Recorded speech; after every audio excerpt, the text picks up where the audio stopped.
Wren awoke with a start, her heart pounding. The nightmare lingered in her mind, hundreds of baby wren birds flocking around her, chirping incessantly as a clock ticked down the final 60 seconds of her life. She sat up in bed, trying to shake off the unsettling dream. Glancing at her actual bedside clock, Wren was relieved to see it was only 11:18 p.m. There were still 42 minutes left in the day, 42 minutes for the supposed death date prediction to come true. Or more hopefully, 42 minutes for it to be definitively proven wrong. It had all started as a stupid game 2 days ago.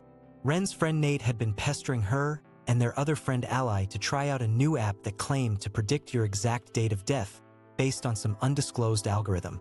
Come on, it'll be fun. There's no way it can actually know when we'll die. Let's just see what crazy date it gives us. Nate had cajoled them. Ally shrugged and agreed readily enough. More hesitant, Wren looked to Ally, who gave an encouraging nod. Against her better judgment, Wren reluctantly consented. They each downloaded the app and nervously awaited their results. Ally got a date 57 years in the future, much to her relief. Nate's was 34 years away, but when Wren's result loaded, her blood ran cold.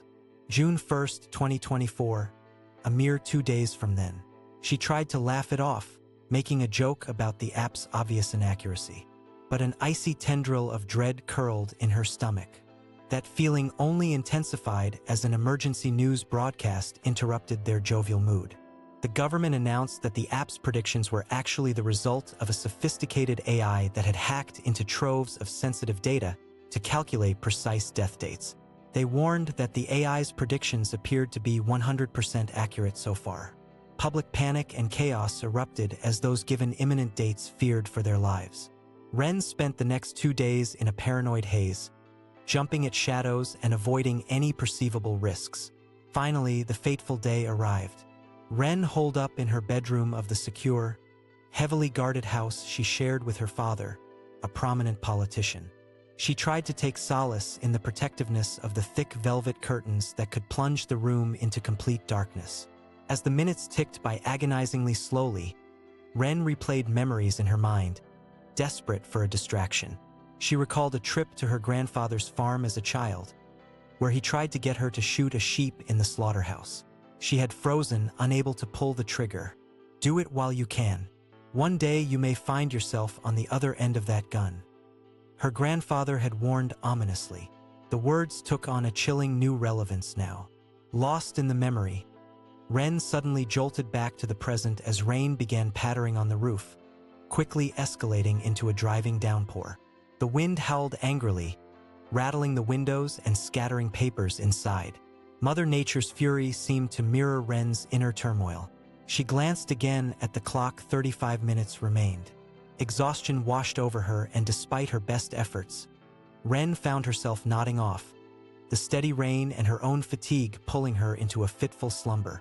Wren found herself back in that horrible dream, surrounded by a sea of wren hatchlings that seemed to multiply by the second.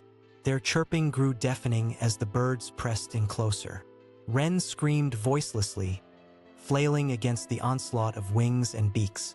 The birds parted suddenly and her grandfather stepped forward, shotgun in hand.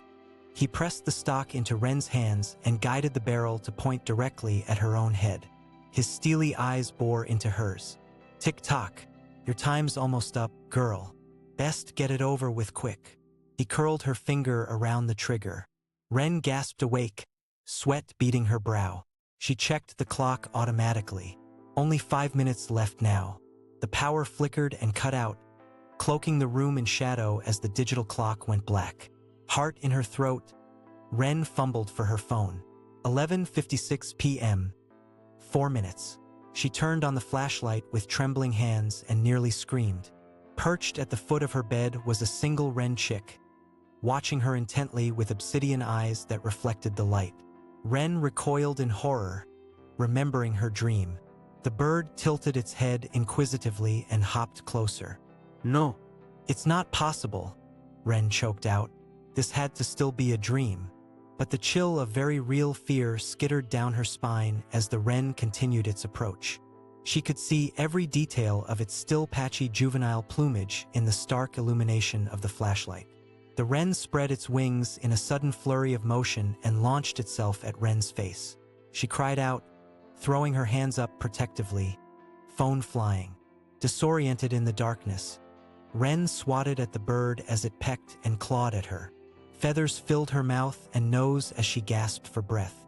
Wren blindly grabbed for the wren, fingers closing around its writhing body. With strength born of desperation, she flung it away from her. A sickening crack sounded as the small bird hit the wall. Wren collapsed back on the bed, chest heaving. Groping on the floor, she retrieved her phone, wincing at the new crack across the screen. The flashlight still worked, though. She cast the beam around the room wildly, searching for the wren. The light landed on a crumpled form near the wall. Wren crept closer and saw the poor creature lay motionless, neck bent at an unnatural angle. A wave of grief and guilt engulfed her. The phone buzzed in her hand, startling a yelp from Wren. A new text message from an unknown number. With trepidation, she opened it. The blood drained from her face as she read the words. "Your fate is sealed. Death comes on swift wings at midnight for those who spurn their destiny." Wren began to hyperventilate, dizziness sending the room spinning. It wasn't possible. This had to be someone's sick idea of a joke. But the dead wren on her floor argued otherwise. She checked the time again. 11:59. Mere seconds left. Wren stood frozen, unsure what to do. The phone vibrated again with a final message. "Time's up." Suddenly, a great cacophony of fluttering wings and shrill cries exploded from the darkness. An endless tide of wrens burst forth, swarming over Wren before she could even scream.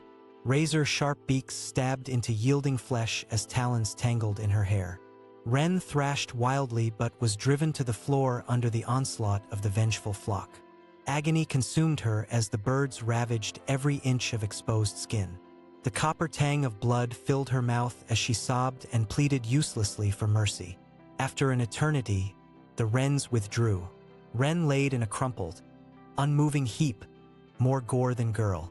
A pool of crimson spread slowly across the carpet beneath her ravaged form. On the nightstand, her phone flashed 12 a.m. as the fatal day gave way to a new one.